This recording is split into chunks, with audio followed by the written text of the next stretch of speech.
Before we start, make sure to like and subscribe to the channel and leave a comment with where you're from and what time you're watching. That way, YouTube will keep showing you stories just like this one. Now, let's begin. I never really believed the stories people told about the dark web. You know, the ones creepy marketplaces, red room legends, cursed games, underground forums where you could hire a hitman or order a human experiment with just a few clicks. To me, it always felt like internet folklore. Overblown Reddit threads, YouTube channels hyping up creepypasta stuff made for shock value. Even working in tech, I figured it was mostly exaggerated nonsense. I mean, sure, the dark web exists. I've used it for research, sometimes for work-related scraping, or to dig up leaked APIs and develop tools. But I always believed it was mostly drugs, pirated software, fake documents, and the occasional shady forum. Nothing supernatural, nothing personally dangerous. That was before I found a version of Tinder that doesn't exist on any app store or mainstream browser. A version that doesn't advertise, doesn't update, and doesn't even have a name. I didn't find it by accident. I was working late one night, doing a data mapping job for a cybersecurity client who wanted anonymized behavioral data on major dating apps. My job was to scrape metadata, track usage stats, and help them build a back-end analytics dashboard. It wasn't glamorous work, mostly code, server logs, lots of coffee, and silence. But I was good at it, and I knew how to look in places most people ignored. That night, while parsing an old, decompiled APK version of Tinder, I found a strange string in the metadata, something like Tinder Chakra Borg. Mirror. Entry. It wasn't a normal path, and it didn't follow the format of anything in the latest builds.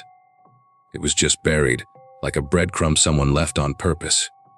So I followed it. I ran a search through archived versions of the codebase, looking for anything connected to Chakra Borg Mirror. Nothing showed up in any public repository, but when I started digging through dark web indexes using an anonymized browser and a handful of cloaked IPs, I found something. It wasn't a web page, exactly. It was a tunnel, a kind of redirect that led me to an unlisted subdomain. The URL was long, random, and unreadable. The landing page was completely black with a single, blood red button in the center, ENTR. No login, no branding, no terms of service. Just the button. I hovered over it for a few seconds. I'm not an idiot. I scanned the page for exploits, Trojans, anything that might bury itself in my system. Nothing pinged. No downloads, no scripts. It was clean, but it still made my skin crawl. I clicked the button. The screen flickered just once, and a minimalist interface loaded. Pitch black background, pale gray text, and a UI layout that looked unmistakably like Tinder. A profile popped up. No photo, just a blank gray circle where the image should have been. The name said Nina, age 27, distance 0.5 miles, no bio, no common interests, just a pulsing red swipe icon at the bottom. I stared at it. I hadn't made a profile. I hadn't logged in, but it was already matching me. I figured maybe it was a simulation, some sort of ARG, a horror-themed alternate reality game. I'd seen those before. People would build creepy interfaces to simulate cursed or haunted versions of apps, usually as part of some viral YouTube project. But something about this one felt too polished, too real. I tapped the swipe right icon. Instantly, a message box appeared. One line of text: "I saw you today." I blinked. What? Before I could respond, another message came in. "You were wearing a black hoodie." I froze. That's what I had on right then. In my apartment loan, I typed back, "Who is this?" No reply. I waited. 5 minutes passed. Then another profile appeared. Same blank photo, different name. Mason, age 29, distance 1 mile. Again, no info, just the red swipe icon. I swiped left. Nothing happened. I tried swiping right. Another match, no time delay. This one sent a message too. "You didn't answer the door earlier." My stomach dropped. I hadn't heard anyone knock, had I? I checked my phone. No notifications, no missed calls or delivery pings. I got up and looked through the peephole. The hallway was empty. Silence. I went back to my laptop and stared at the screen. Another message came through. This one wasn't from Mason. It was from Nina again. "Why did you pretend not to hear me?" My heart was pounding. This was too specific. This wasn't a prank or a game unless someone had hacked my webcam, my microphone, or something worse. I closed the browser, cleared the cache, ran a security scan, and shut everything down. Then I started thinking, if this was a hack, someone had targeted me directly. But why? I was nobody special, just a low-level coder who lived alone, barely interacted with anyone, and worked remote contracts. But the part that scared me the most came later that night. I couldn't sleep, so I sat in bed scrolling my phone. Out of pure curiosity, or maybe something darker, I searched the name Nina, along with missing and my zip code. The first result was a local news report: missing woman last seen outside Northside Market. Nina Caldwell, 27. My blood went cold. The photo in the article was of a real woman, shoulder-length brown hair, gray coat, a look of nervous exhaustion on her face, like she knew something was wrong before it happened. She'd been reported missing 2 days ago. I checked the article's location tag. The market was less than a mile from my building, the same distance listed on her profile. It couldn't be a coincidence, could it? I opened my laptop again, logged into a new sandbox environment, used a completely different browser, a different VPN, and tried accessing that strange version of the site again. This time, the page wouldn't load. It was gone. No redirect, no cache, no history. Just a dead string. I didn't sleep at all that night. Not because I was scared of what I'd seen, but because I couldn't stop wondering if I had matched with a ghost, a memory, or something far more dangerous. And worse, I couldn't shake the feeling that someone had already swiped right on me. Avon couldn't stop thinking about the messages. They echoed in his head like distant whispers long after he closed the laptop. I saw you today. You were wearing a black hoodie. You didn't answer the door earlier. Why did you pretend not to hear me? These weren't the generic pickup lines or creepy openers you'd expect from fake profiles or catfish accounts. They were direct, disturbingly accurate, and terrifyingly personal. He hadn't told anyone what he was wearing. He hadn't mentioned his building, his floor, his door. Yet, these messages knew. Someone knew. And worse, someone had been there. Evan wasn't a paranoid person. He prided himself on staying grounded in reality and logic. But now, reality felt cracked, unreliable, like a simulation running out of script. That morning, sunlight streamed weakly through the blinds, casting fractured shadows across his cluttered desk, where 2 laptops sat open. One with his usual VPN and work tools, the other freshly formatted just for this investigation. He hadn't slept. Coffee steamed beside his hand untouched as he sifted through metadata dumps, error logs, and anything salvageable from the strange dark Tinder clone he'd accessed the night before. But the site was gone, vanished without a trace. Even his DNS history didn't show the unlisted domain anymore. But he had notes. A few screenshots, the strange pulsing interface, the names Nina and Mason, their ages, their locations. That was enough to begin with. Avon ran a background check through a missing persons database he'd previously used for an OSINT job. It wasn't public, not exactly. It scraped local police blotters, Facebook posts, subreddits, and public reports. He entered Nina Caldwell, 27, Chicago, missing. The result hit him in the chest like a hammer. A woman by that exact name, that exact age, had been reported missing 2 days prior, last seen walking home from Northside Market. A 10-minute walk from Evan's apartment. The photo showed a pale woman with brown hair and tired eyes. The second match, Mason, 29, came up just as fast. Mason Reinhardt, missing 3 days ago, last pin near the CTA Blue Line station, also close by. 2 out of 2 matched. These weren't made-up names or profiles randomly pulled from the void. They were real people, and Evan had matched with them on an app that didn't officially exist. His heart started to race. This wasn't a coincidence. Whoever, or whatever, was behind the site had access to information that wasn't supposed to be public. And worse, it was tying Evan directly into a pattern he didn't understand yet, a pattern that could already be watching him. He tried calling the non-emergency police line. He planned his explanation carefully, no dark web mention, no technical jargon, just the facts. He'd stumbled across a strange site, saw profiles resembling missing persons, and was concerned. The woman on the line asked questions slowly, as if talking to a drunk man or a prank caller. She told him someone would follow up if necessary, and logged his contact information. That was it. No sense of urgency, no investigator dispatched, no questions about the app. She hung up politely, and the silence afterward felt loud in his apartment. He was alone again. He pulled up the last IP ping he had from the clone app server. It wasn't useful, just a masked onion address. But something inside him refused to stop. He loaded up Tor, navigated the layers manually, and tried to rebuild the route using cached elements, but even that failed. The domain was dead. The mirrors were wiped like it had never existed.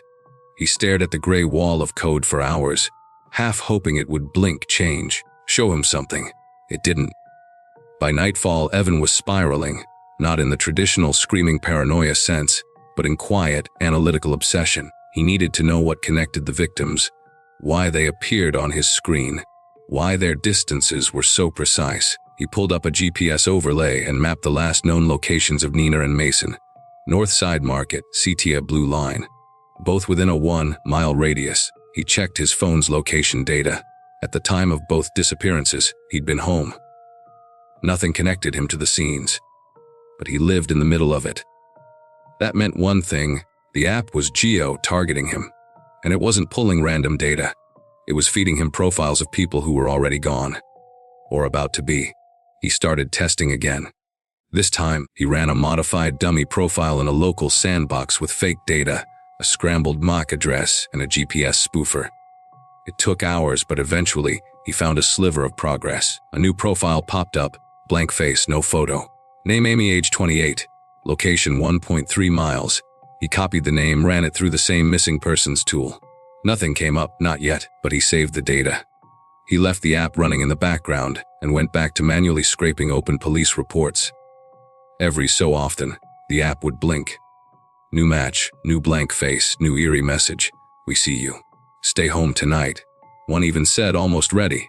Thanks for helping. He hadn't sent any messages. He hadn't interacted with the profiles. But it responded anyway, as if the app itself were watching him. Or worse, inside his system. He cut off the Wi-Fi, disconnected all his devices. But the next morning, when he powered on a laptop he hadn't touched since the day before, the app interface was already loaded. Logged in, still showing Amy as a match. That's when it hit him.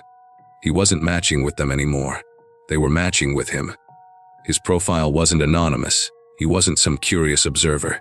He was part of the system now, and it had decided he was no longer just a user.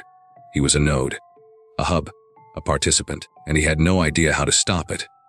Evan had always been careful with technology more than most. He kept tape over his webcam, maintained multiple VPNs, and never allowed apps access to his microphone unless absolutely necessary. But now, sitting in front of his computer in a room that suddenly felt too quiet, he realized something terrifying. He'd underestimated whatever force was behind this app. The moment he powered on his machine that morning, he didn't even need to launch a browser. The app interface was already running in the background, even though he had cleared the cache, reformatted his system, and used a freshly installed OS. It was like it had embedded itself into the machine, no longer acting like software, but like something deeper, parasitic, something that had become part of the operating system itself. The screen showed the same dark interface. No logo, no menace. Just his own photo where a blank gray circle used to be. It was a picture he didn't recognize, one of him sleeping in his bed, from an angle that suggested the photo was taken from inside his apartment. His chest tightened. He checked his phone gallery.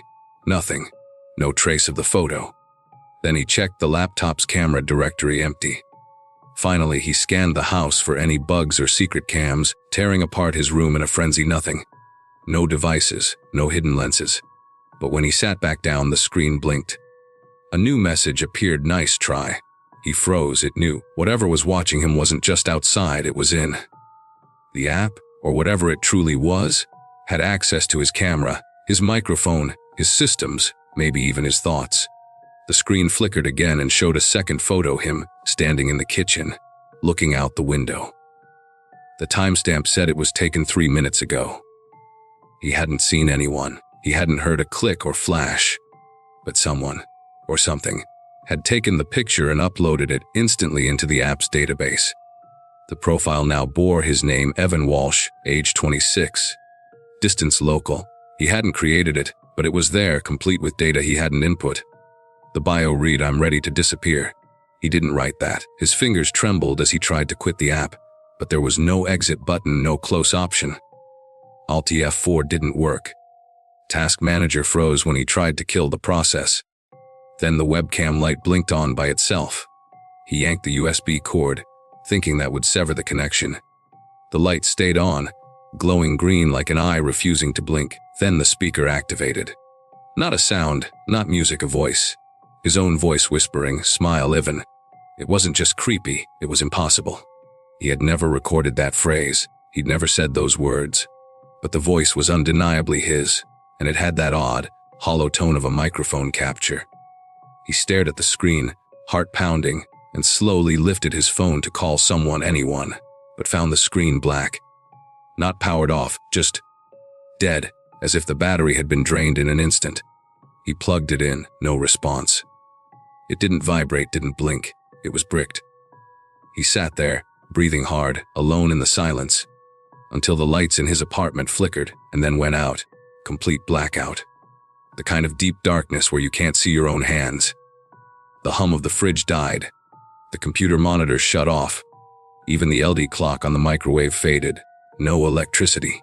He stumbled toward a drawer, grabbed a flashlight, and clicked it on. It worked, but the beam flickered like it was struggling. He aimed it toward the window and pulled back the blinds. The street outside was still lit. Cars drove by. City lights blinked in the distance. This wasn't a neighborhood-wide outage. It was just his apartment. Targeted, isolated, controlled. The flashlight began to dim, and as it faded, he heard it again. That whisper, soft, almost like breathing. Not from the speakers, from the room. He turned sharply, shining the beam toward the sound, but there was nothing. Just his bed, his desk, his chair, all empty. But the whisper continued, one word over and over, match, match, match. He held his breath. It stopped. Power returned abruptly, lights buzzing to life, electronics booting up. His phone powered on with a low battery warning. The computer rebooted. Everything seemed normal again, except for the fact that now there was a new photo on the app. A picture of Evan standing at the window, flashlight in hand, taken from outside, his face pale, wide-eyed. He hadn't taken that photo. No one could have. But it was there, tagged with his name. Another message appeared, "We're here." He slammed the laptop shut. He needed out. Out of the apartment, out of the network, maybe out of the city. He grabbed his bag, stuffed in his hard drives and phone, and rushed out the door. The hallway felt colder than usual, like the heat had been turned off. He passed his neighbor's unit, an older guy named Rick, who usually sat outside watching football. But the door was slightly ajar and the apartment was dark. Evan called out. No answer. He pushed the door gently open. The place was empty. No signs of struggle, no signs of anyone leaving in a hurry. Just a buzzing laptop on the coffee table. He moved closer and saw the same dark Tinder interface glowing on the screen. Rick's photo was there, age 54. Status confirmed.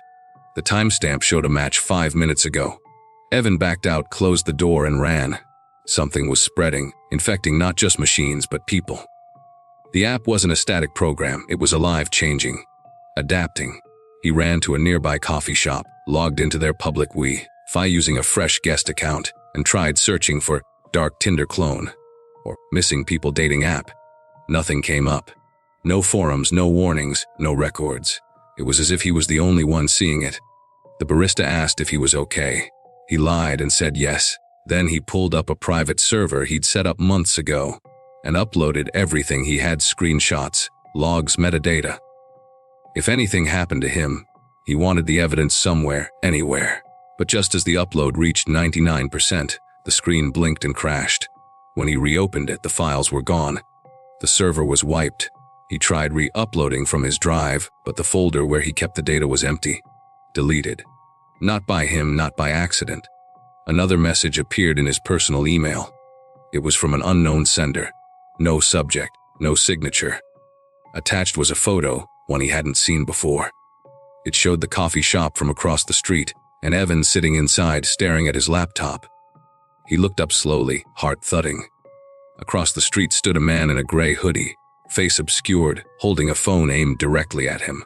But the moment Evan blinked, the man was gone. Just vanished, like a shadow swallowed by daylight. Evan left the shop and wandered for hours, trying to convince himself that he wasn't going insane. But no matter where he went, the app was always there. He tried logging in from a library computer. It auto-loaded his profile. He borrowed a friend's phone and opened a private browser. It instantly matched him with user face 6, whose profile photo was a still frame from his bedroom. It didn't matter what he did. He was inside the system now, and the scariest part wasn't that the app had access to his devices. It was that it knew him. It predicted him. It was always one step ahead. When he thought of closing his accounts, a message would appear, "You won't." When he considered moving away, a new match would appear, "Someone from the next city over." When he unplugged everything, it would go silent, only to reawaken when he reconnected. It was no longer a program. It was an organism. Living, watching, growing. And now Evan wasn't just using the app. He was the app. The matches kept coming. The whispers grew louder. And the last message that night simply read, "You're ready now." Evan didn't remember how he got into the van.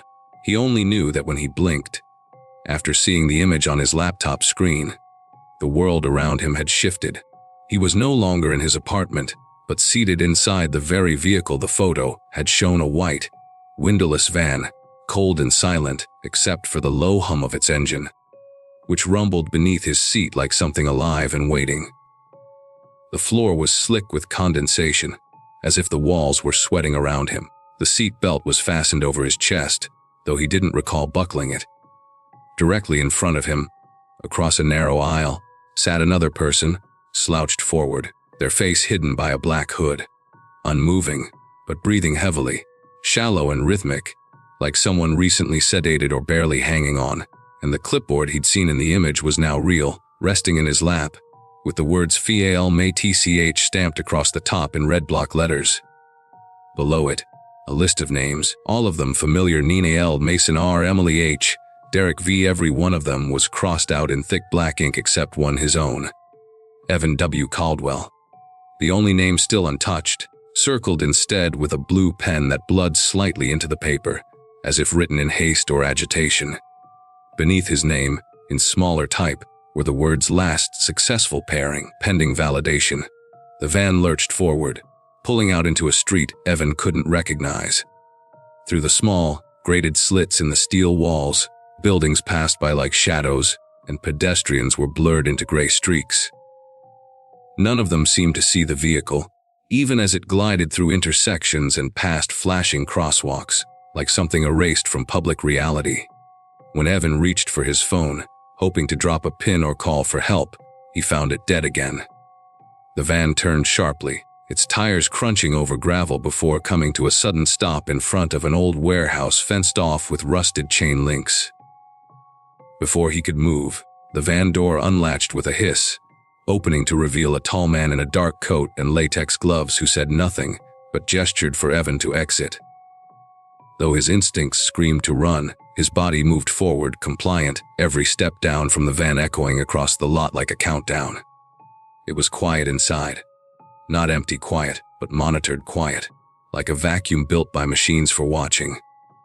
The deeper they walked, the more Evan began to see flickering lights on the walls, screens embedded directly into the concrete, each one showing footage from cameras around the city. Bathrooms, bedrooms, elevators, street corners, schools, hospitals, all streaming in real time. People going about their lives, unaware they were being watched by something faceless, nameless, invisible. When they reached the main chamber, the man stopped beside a metal chair in the center of the room and pointed to it.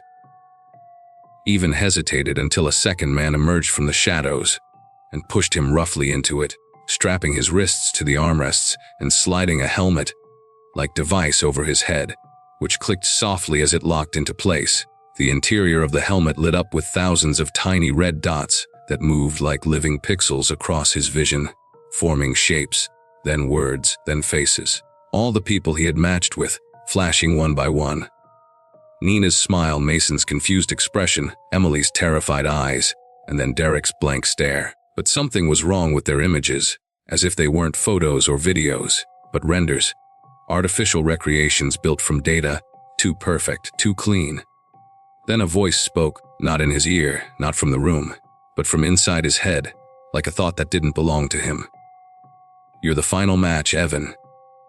He asked what that meant, what they wanted from him, but the voice didn't answer directly. Instead, it flooded his vision with interface elements from the app. But now they were different, like a developer mode unlocked. He saw code bleeding in from the corners of the helmet, strings of commands he couldn't understand. And then an option appeared, HCP-MIR-GE. He tried to look away, tried to close his eyes, but the helmet responded to neural input, not movement.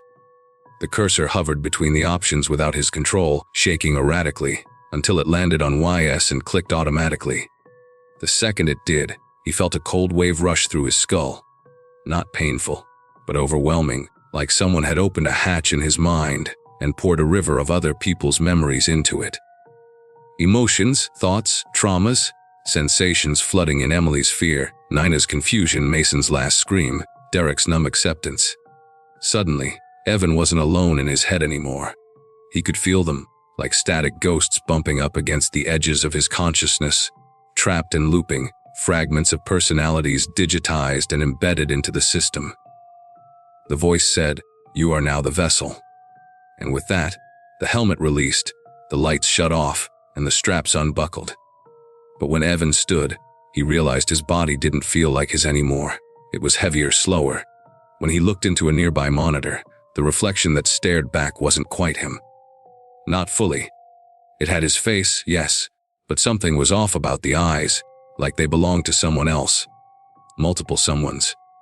The pupils flickered faintly, like glitching screens. The man who had brought him in stepped forward again and handed him a phone, the same one from the app. On the screen was a new profile, his own, but marked with a new tag, System Integrated, ID Host Nuke 1, and beneath that, a location radius expanding outward like a sonar pulse, targeting new users nearby. And then Evan understood they had made him the algorithm. Not just a user, not just a profile, but the entity behind the system. The ghost in the machine, the digital bait and the trap itself. When the man said, "You'll feel better soon," Evan wanted to scream. But the voice in his head simply replied, "We already do." And he watched helplessly as the app began matching again, dozens of new faces populating his screen. Unaware of what awaited them, all he could do was stare as his thumb moved on its own, swiping right.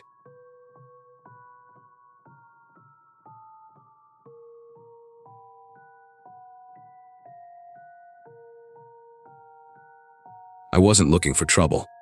Not that night, not any night really. My name is Jason Cole. I'm 29, a cybersecurity analyst living in Seattle. The kind of person who spends more time with packets and protocols than people, who monitors networks for intrusion attempts and thinks in hashes and exploits more than in feelings. Most of my nights are spent behind a wall of monitors, a half-finished energy drink sweating next to my keyboard, while I follow threats, trace digital footprints, and bury myself in a routine that keeps the real world at a manageable distance. But everything changed the night I saw that post. I was on a fringe subreddit where people talk about obscure sites, shady corners of the web, and things that most people assume are fake. A user with a deleted account had posted a thread titled T3ND3R, the real reason some people vanish. The thread wasn't long, maybe 2 paragraphs, and it contained no links, no pictures, no flashy edits. Just a blurred screenshot of what looked like a dating profile interface, except the color scheme was dark gray and crimson, and the tagline across the top read, "You don't swipe, it swipes you." I stared at it for a few minutes, my heart slowly picking up speed. It wasn't the usual clickbait or ARG rabbit hole. It was raw. The post vanished minutes after I clicked on it, but I'd already saved the page. A few hours and some digital sleuthing later, I found a strange script buried in a GitHub fork that was supposedly for a mirror project of deprecated dark net social networks. The comment threads were gone, scrubbed clean, but the script, if read backward, showed a link embedded into an invisible iframe. Onion address. I loaded it through Tor on a separate laptop I kept for dark web investigations. It wasn't flashy, didn't even have a name. The page loaded to a black screen with a pulsing red dot and a single line of text: "Welcome back, Jason." I froze. No input field, no login screen, no cookies to track me. And yet, it knew my name. I hadn't given it anything. My IP was masked, my VPN was active, even my MAC address had been spoofed. I reached for the power button, instincts screaming at me to kill the connection, but the screen changed before I could touch it. My webcam activated. I didn't give it permission. I had disabled access in every browser setting, had hardened my system. But still, there it was. The tiny green light flickered on, and before I could yank the cable, a snapshot of my face appeared in the center of the screen with a loading bar underneath labeled "Aparophila Shaptuard." Then everything went black again. This time, the screen glowed faintly and 4 profiles appeared. Each faceless, each nameless, just silhouettes with locations near my apartment and ages close to mine. I didn't click anything, but the cursor moved by itself and hovered over the one at the top left. A message box appeared with a single line: "You'll see her soon." I yanked the Ethernet cable, then the battery, and shut down everything. My heart felt like it was crawling out of my chest. This was beyond code. This was personal. It knew me. It wasn't just pulling data from the internet, it was observing me in real time. That night I didn't sleep. I reimaged the drive, ran forensic level checks, even swapped out the webcam. But the next day, while checking my mail, I saw someone standing across the street. A woman. Same build and hair length as the silhouette I'd seen. She wasn't doing anything, just watching. When I turned to look directly at her, she was gone. I convinced myself it was stress. But that night, my phone buzzed. An unknown number, no caller ID. I opened it, and there was a message: "You matched. Don't ignore her." That's when I realized this wasn't just a site. It was inside my life now, and the game had already started. The next morning, I woke up with a dry throat and that same ache in my chest I always get after a panic attack. The kind of residual tightness that clings to your ribs like old bruises. Not quite pain, just memory. I hadn't touched the laptop since the night before, but I felt it watching me from across the room. I'd unplugged it, wiped it, even removed the SSD and dropped it in a cup of isopropyl alcohol overnight to be sure. But I still felt like the thing had a pulse. I kept hearing faint sounds too, soft static from my speakers, even though nothing was plugged in. Low murmurs, like a voice whispering at the edge of a dream. I kept telling myself I was imagining it. Sleep deprivation, stress, maybe just leftover fear from being up at 2 a.m. Clicking on something I shouldn't have, but then my phone buzzed again. Another message from the same note: "Caller ID number. She's nearby." That's all it said. No timestamp, no metadata, no traceable signature. It was as if the message existed in its own bubble, outside of any known protocol. I didn't respond, just deleted it and powered the phone off. But when I stepped outside to clear my head, she was there again. Standing on the far end of the street, this time under the flickering halogen lamp that never quite got fixed by the city. She looked ordinary, brown coat, short black hair, no distinguishing features. But I knew it was her. I recognized her not by her face, which I still hadn't fully seen, but by the way she stood still, arms slack at her sides, like she was waiting for something to tell her to move. I turned back inside and locked the door. I couldn't shake the feeling that every time I blinked, she was closer. I decided to leave the apartment for a while. I went to my friend Eric's place, another analyst I'd worked with. I told him just enough to not sound insane, that I might have poked into something weird and felt like I was being followed. Eric treated every conspiracy like a joke, but he knew enough to not completely dismiss me. He gave me one of his burner laptops, freshly imaged, and let me crash on his couch. That night, I couldn't sleep. I kept staring at the street outside. At one point, I got up and walked to the kitchen, and as I passed the living room again, I saw something on the screen of the burner laptop. It was off, but the screen was glowing faintly red. No fan noise, no power light. But the screen had a pulsating dot and the words, "Don't try to run." I slammed it shut, and this time I didn't hesitate. I called the one guy I swore I'd never contact again, Marcus. Marcus was a hacker in the loosest sense of the word, more like a digital scavenger. He collected fragments of the web no one wanted to look at. I hadn't spoken to him in 2 years, not since he tried to blackmail a Russian carding group and ended up faking his own online death. He owed me one. When I got him on the line, he didn't even wait for me to explain. "You clicked it, didn't you?" he said. My blood turned to ice. "Clicked what?" I asked. "T3ND3R. That ghosted site. The honeypot that's not a honeypot. You know how many people have gone missing after that thing?" I told him I hadn't signed up, hadn't even interacted with the profiles, but he didn't seem to care. "It doesn't matter," he said. "It knows your face now. It only needs that. Once you're inside, it tracks you. Not through cookies or GPS, through mirrors, through reflections, through things you can't encrypt." I asked him what the hell that meant, but he just told me to meet him. He sent coordinates to a location in Tacoma, an hour south. I left Eric's place immediately. As I drove, I kept checking my mirrors. I couldn't explain why, but every reflection I saw made my skin crawl. It felt like my reflection lagged by a fraction of a second, like I moved before it did. I finally arrived at a rundown auto shop that Marcus apparently squatted in after faking his death. He let me in, scanned me with 3 separate RF detectors, and made me strip down to prove I wasn't carrying anything. Smart. Then he walked me into a back room lined with old CRT monitors and stacks of VHS tapes. "This is analog land," he said. "You're safe in here." For now, he explained what he knew. T3ND3R wasn't just a site, it was a behavioral net, a kind of intelligent, adaptive system that mimicked dating apps but used facial data and behavioral profiles to select people. Not for matching or dating, for collecting. Collecting what? I asked. "People," he said. "They disappear. Sometimes they vanish physically, sometimes they go crazy and off themselves. Sometimes they just stop acting like themselves, like the person inside them was swapped out."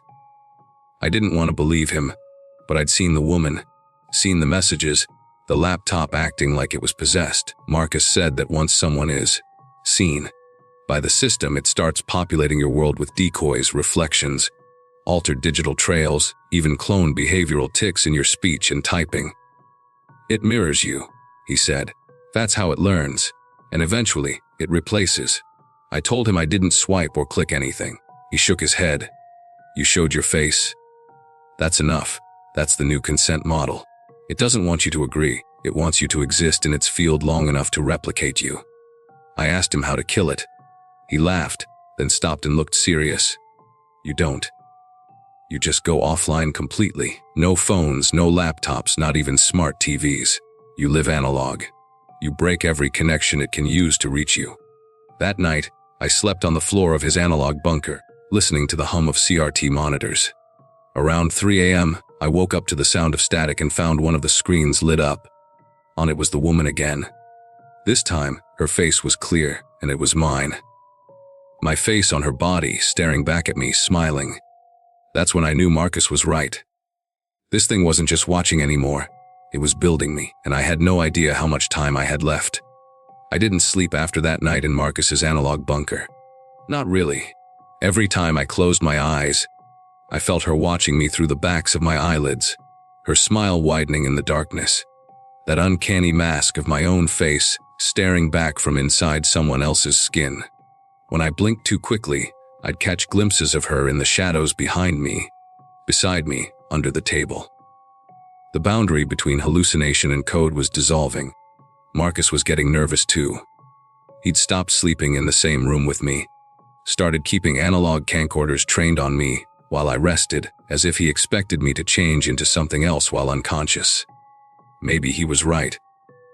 I started noticing the little things, like how the sound of my own breathing would echo back half a second too late.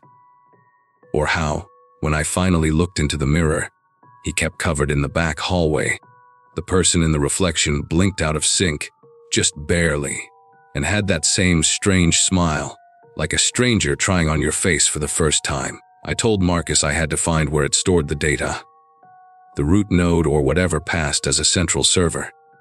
I had to bait the system, get deeper into its layers, trace the signals back to their origin by simulating a match. He looked at me like I was crazy, but then he nodded. He knew it might be the only way. He set up a clean rig in a signal-isolated Faraday cage. We built a fake persona, one I could control completely, and uploaded it to the mirrored darknet instance of T3ND3R. Within minutes, we got a ping. A match from a user with no name and a profile picture that looked like a blurred composite of faces from my recent Google searches. It sent a message instantly, just coordinates and a timestamp.